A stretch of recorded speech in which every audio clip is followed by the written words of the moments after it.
by taking the roll call, and when he reached Harry's name he paused. "Ah yes," he said softly. "Harry Potter, our new celebrity." He finished calling names and looked out over the class. "You are here to learn the subtle science and exact art of potion making," he began in a voice barely more than a whisper. "I can teach you how to bottle fame, brew glory, even stopper deaths if you aren't as big a bunch of dunderheads as I usually have to teach." His eyes seemed to bore directly into Harry. "Potter," he said suddenly, "what would I get if I added powdered root of asphodel to an infusion of wormhood?" Hermione's hand shot into the air. Harry, however, had no idea. "I don't know, sir," he said. "Tut, tut," said Snape. "Fame clearly isn't everything." He ignored Hermione's straining arm. "Let's try again. Potter, where would you look if I told you to find me a bezoar?" Hermione stretched her hand as high as it would go. Harry glanced at her, but he was determined not to look at his book. "I don't know, sir." "Thought you wouldn't open a book before coming, Potter," Snape said, a cruel smile playing on his lips. He finally acknowledged Hermione. "For your information, Potter, asphodel and wormhood make a sleeping potion so powerful it is known as the Draught of Living Death.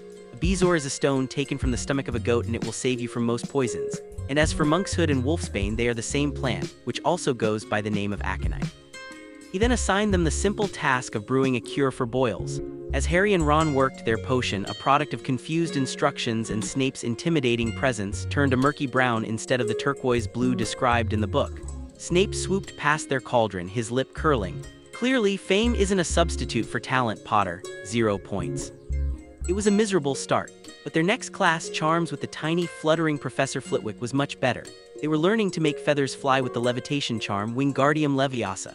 After much practice, and after Hermione corrected Ron's pronunciation, "It's Leviosa, not Leviosar," she was the first to send her feathers soaring gracefully into the air, earning a beam of approval from Professor Flitwick. Flying lessons, however, were what Harry was most excited about. They were to be with the Slytherins. Madame Hooch, a woman with short, gray hair and hawk-like yellow eyes, stood before them, a line of broomsticks lying on the grass. "Stick your right hand over your broom," she barked, "and say up." "UP," everyone shouted. Harry's broom jumped instantly into his hand. It was smooth and felt right. Next to him, Ron's broom simply rolled over, and Hermione's had only twitched on the ground. Draco Malfoy's broom had also snapped up obediently. Madame Hooch showed them how to mount their brooms without sliding off. As she was about to start them on basic lifts, Neville Longbottom, nervous and clumsy, pushed off hard from the ground before the whistle had touched her lips.